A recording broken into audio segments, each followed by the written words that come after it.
Chapter 2. Help! I cried. I tried to run, but my feet felt glued to the floor. The boy fell forward, his hands sticky with blood. I dodged him. He slumped over, groaning. My head! The pain! Feeling a little queasy, I bent over the boy. Are you alright? I asked. What a stupid question.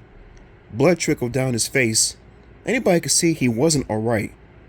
The boy groaned louder. A teacher opened her door and stuck her head out into the hallway. What's all the noise out here? She demanded. The bleeding boy suddenly straightened up. Sorry, Miss Munson, he said. He hurried away, looking strangely healthy. Miss Munson stared at me. You, where are you supposed to be? I'm new, I stammered. Where's the principal's office? The expression on her face softened a little. Down this hall and to the right. Welcome to Shayside. She shut the door.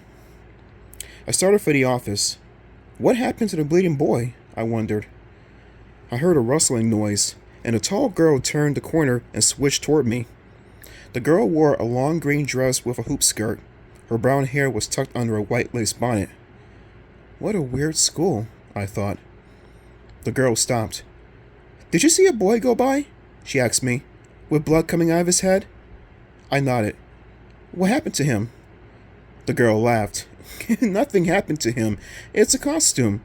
We're in the school play, and Lucas plays a guy who gets killed. Oh, I said, relieved. We had dress rehearsal this morning, the girl said. I've got to run. She paused. Are you new? I've never seen you before. I smiled. I'm Randy Clay. This is my first day. Really? The girl said. So you're new. You're really new. Yes, I answered, confused. I'm new. What was the big deal? Wow. I've gotta go, the girl said. I'm late. Nice meeting you, Randy. My name's Sarah Lewis. Hope I'll see you later. Bye. She ran down the hall, her skirts floating behind her. I trudged toward the principal's office, shaking my head. What's going on? I wondered. Why is everybody so strange? I stood outside the door with my 6th grade class and took a deep breath. I was about to meet the kids who would be my friends from now on, if they liked me, and if I liked them. I pulled open the door and stepped inside. The teacher, a small young woman with short dark hair, turned away from the blackboard. She smiled at me. Miranda Clay? The teacher asked. I nodded. Everybody calls me Randy. I'm Miss Hartman. Welcome. Why don't you take that empty seat in the 3rd row? As I started for the empty seat, a buzz arose in the room. The kids stared at me and whispered to one another. I tried to tell myself not to feel weird about it. They're just wondering who I am, I thought. I sat next to a pretty girl with wavy blonde hair. The girl stared at me, wide-eyed. Hi, I said to her. The girl's eyes grew wider. She turned away from me and whispered to the red-haired girl next to her. What is it? I wondered. Why are they whispering? Maybe they're not whispering about me, I thought. I'm probably being too sensitive.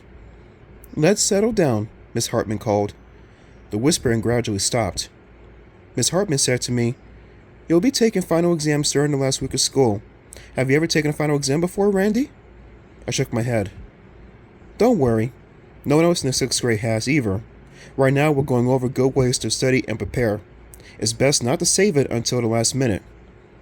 As the teacher spoke, I glanced around the room. The other kids didn't seem to be paying much attention to Miss Hartman's study tips. Some of them were staring at me, or stealing glances at me out of the corners of their eyes. The 2 girls sitting next to me started whispering again. At last, a bell rang and we had recess. Most kids hurried outside.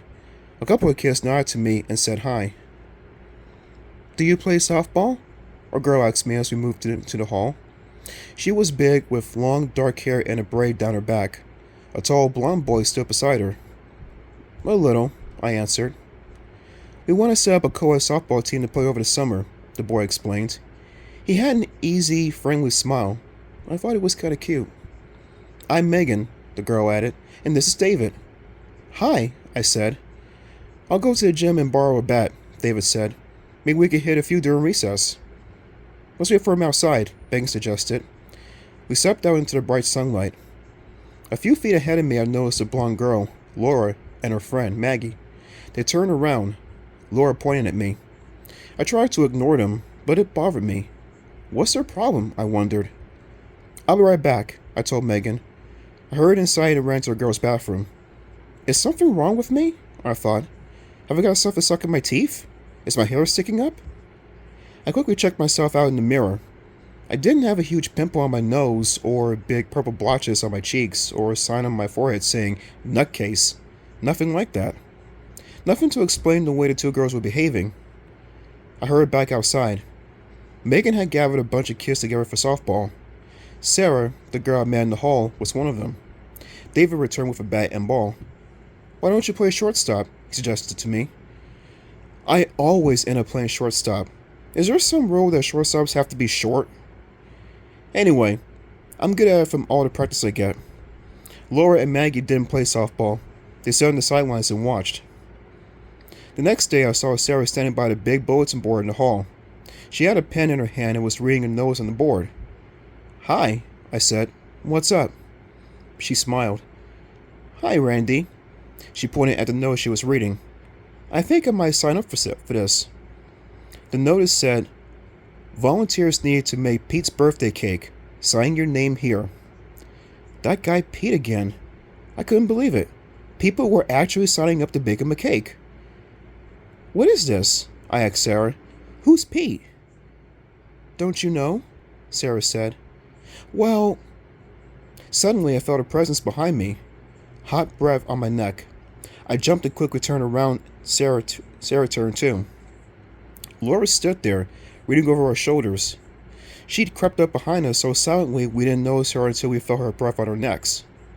She glanced at the sign-up sheet. She raised an eyebrow. Then she whispered something to me. It sounded more like a hiss than a whisper. Could Laura really have said such a mean thing to me?